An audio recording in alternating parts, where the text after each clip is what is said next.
Suntem în capătul estic al dealului Pometea, cartierul Pometea, situat la marginea estică a orașului Târgu Neamț, spre Băile Oglinzi.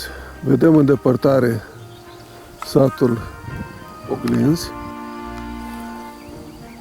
în zona apropiată pășunile din zona Oglinzi, mai departe în pădure fostele Băi Oglinzi, acum câteva hoteluri, și ne îndreptăm spre izvorul Sărat al lui Corugea, situat undeva aici, într-una din viroagele de la poalele dealului. Suntem în capătul străzii Vultur, în punctul cel mai îndepărtat din capătul Pometii spre Băile Oglinzi. Terenul de la 1890-1888 era trecut la administrarea Târgu Neamț, pentru că se punea problema înființării Băilor Oglinzi. Consiliul Local Târgu Neamț, pe la 1880 și ceva, a emis o hotărâre de constituire a băilor. Băile nu se puteau face decât dacă erai sigur pe teren. Și atunci Pometea a revenit la Târgu Neamț, din vedere administrativ, iar exploatarea râului de Saramură, izvorului de Saramură, plus lotizarea terenurilor din urma proprietarilor, a trecut ca impozite la Târgu Neamț. Și ai spus că aici era bariera lui Corugă. Mai încolo un pic era bariera lui Corugă, zona de acces a Carlos spre izvorul cu Slatine, pentru că proprietarul târgului care a fost Mărăstire avea nevoie de a lua bani de la această exploatare. Și izvorul cu Slatină e aici, la 100 de metri în râpă, cum ne uităm noi. Ei, frumoasă zonă. Inclusiv pe marginea pădurii, drumul care mergea spre actualii Băi Oglinzi și urca în cetatea Neamț. Drum de căruță, drum de transport de materiale. Au fost 3 drumuri de cetate. Zona aval de izvor, în zonele mai late, pe albia secată, se observă depunele albe de sare, iar sus, mai la vreo 100 de metri, este izvorul propriu-zis. Am urcat pe firul pârâului Sărat și am ajuns exact la fântâna lui Corugă. De obicei este acoperită. Îți dai seama că tot așa, după 1800 și ceva, fântâna asta a fost denumită și fântâna Belibou. Belibou era un proprietar în Târgu Neamț care a lăsat multe urme în afacerile târgului și în administrația unor afaceri. Tot așa, afaceri luate în arendă de la Mănăstirea Neamț, inclusiv un an. Deci în ce perioadă? După 1820-1830, acest Belibou. Pentru că apar în documente un capitan Belibou care s-a ocupat de afaceri în Târgu Neamț, inclusiv de, numele lui este menționat ca fiind în echipa de administrație a pârâilor sărate.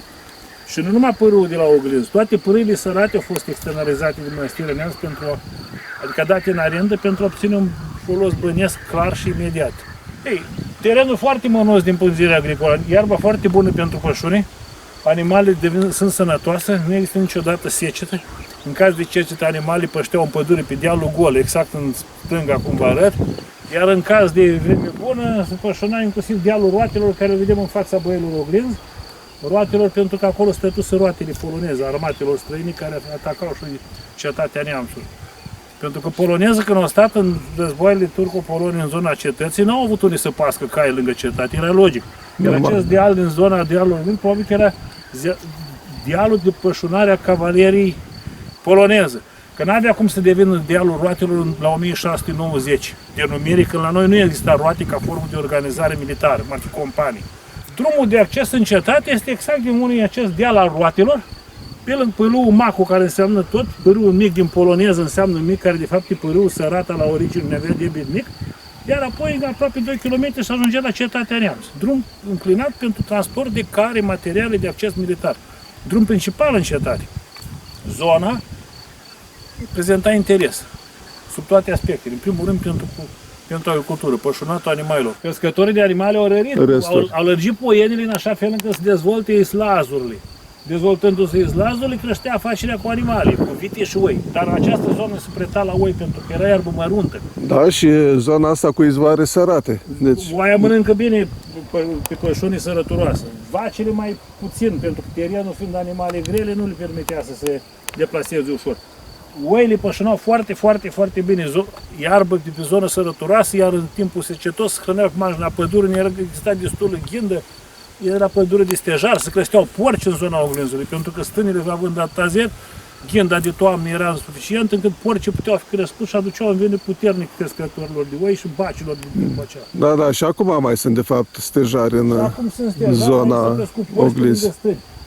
Zona era foarte întrebată, de dovadă că după reforma lui Cuza, foarte mulți din actuala Pomete au primit pământ în zona asta, prin proprietării, de fapt unii plăteau ei locurile de organizat stări. Deci nu mai erau închirii, devenise proprietari, inclusiv la Oglinz, familia Carata, familia Herța din Pomete, familia Harja din Pomete, toți care sunt în zona asta, sunt nume clare dinainte de 1920, veniți cu transhumați. E clar, e clar. Pentru că ei căutau zone bune de pășunat și Mănăstirea Neamț, dar toți le dădeau o suprafață pentru a organiza stână. Cât de mare era suprafața depindea de numărul de animale. Important era că era zonă recunoscută tradițională pentru creșterea oilor în jurul târgului. Printre primele consemnări ale izvorului de sare de lângă Târgu Neamț din Pometea sunt în jurul anilor 1800-1820, când la mănăstire la Neamț, starețul Paisie a ținut o bolniță care făcea diverse tratamente internaților, inclusiv balneologice, cu sare, cu apă sărată sau apă sulfuroasă. După 1828-1834, în Târgu Neamț, când au ajuns trupii de ocupații rusești, sunt urme scrise de acestea că s-ar fi tratat de diverse boli reumatismale militare ruși. Iar apoi târgoveți mai săraci veneau și foloseau apa sărată pentru probleme de recuperare medicală. Dovadă că izvoarele de apă sărată erau recunoscute în zona Neamțului de mulți ani. E faptul că la 1852, când s-a dat în folosință spitalul, se prescria pe scară largă diverse vedre de apă sărată pentru tratamente reumatismale la spital. Cu alte cuvinte, era specialitatea balneologică început oficial și științific în târgul nostru. Fără apa sărată la Oglinz nu exista tratamente balneologice. Deci mai sus de izvor, urcăm panta asta spre pădure și căutăm drumul pe care veneau căruțele. Drumul care veneau căruțele, marginea pădurii, prin marginea satului Pometea, pe sus, pe strada Vultur, până în zona tipografiei, în strada Mărășești, la Târgu Neamț. Pe ei s-avea acces căruțele cu butoaie, că ei nu veneau la slatină cu sticla, veneau cu butoaie. Da, da, da. Și având câțiva metri mai încolo, bariera lui Coruga. Cam 102 de metri, 150 de metri era bariera lui Coruga. Crucea, după cum e lucrată, e făcută după război. A stat la izvor, lângă izvor. Da, au fost lângă izvor, acum e ruptă și fiind lucrată cum la mașină, cu mașină electrică și vopsită, e clar că e pus în anii 60, 70, poate 80. Rupându-se de acolo, mi-au pus aici pentru respect arătat crucii. Da, da, deci în continuitatea unei tradiții e... Tradiții, bineînțeles, că la toate fântânile se punea cremnul crucii, se punea icoană. De când țara asta s-a făcut cruci și icoane la izvoare de apă, indiferent că erau sărate sau apă dulce.